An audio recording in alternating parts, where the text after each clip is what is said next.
இப்போ அத திருத்துறதுக்காக தானே இந்த விஷயம் வந்து இது பண்ணியிருக்காங்க. இப்போ சென்ட்ரல் கவர்ன்மெண்ட் இப்போ என்னன்னா, திமுக வந்துட்டு சென்ட்ரல் கவர்ன்மெண்ட் கொண்டு வந்துச்சுன்ற ஒரே காரணத்துக்காக அது வேணான்னு உட்கார்ந்துருக்காங்களாம். கண்ணு அப்படி இல்லடா செல்லம். இது வேணும்னு அவன் திட்டம் போட்டு பண்ற சதி. ம். இந்த சதிய முறியடிக்கத்தான் நாங்க இந்த அனைத்து கட்சி கூட்டத்த கூட்டியிருக்கோம். சரியா? ஓகே. அக்காடு ஹோட்டல்ல. ம். கூட்டி எல்லாத்தையும் ச வ அலசி ஆராய்ந்து என்ன பண்ணலான்னு ஒரு முடிவு எடுப்பாங்க.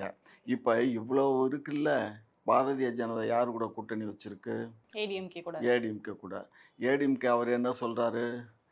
நாங்க இந்த இத வந்து நாங்க ஆதரிக்கிறோம் அப்படின்னு சொல்றாரா? பாஜக என்ன சொல்லுது? ஆதரிக்கிறோங்கிறாரா? அப்ப இதிலிருந்து உனக்கு புரியலையா? அவனுங்களுக்கு தானே அந்த வாக்கு போகும். சரி அப்ப எப்ப சார் திருத்தலாம்? இப்ப வந்துட்டு ஒரு ஊர் இருக்கு அப்டின்னா, அந்த ஊர்ல இறந்தவங்க இருப்பாங்க. இல்ல வந்து அந்த அது ஓட்டர் இது பிரச்சனையே எப்ப இல்ல. திருத்தலாம் அதெல்லாம்? அதத்தான் நானும் சொல்றேனே. நீங்க அந்த ஊருக்கு போங்க. அந்த ஊர்ல இறந்தவங்க வாக்காளர நீக்கிருங்க. புதிய வாக்காளர சேருங்க. அது நம்ம நாடா நம்ம நம்ம மாநிலமா இருக்கணும். அந்த நேட்டிவிட்டி சர்டிஃபிகேட்ட பார்த்து சேருங்கங்கிறேன்.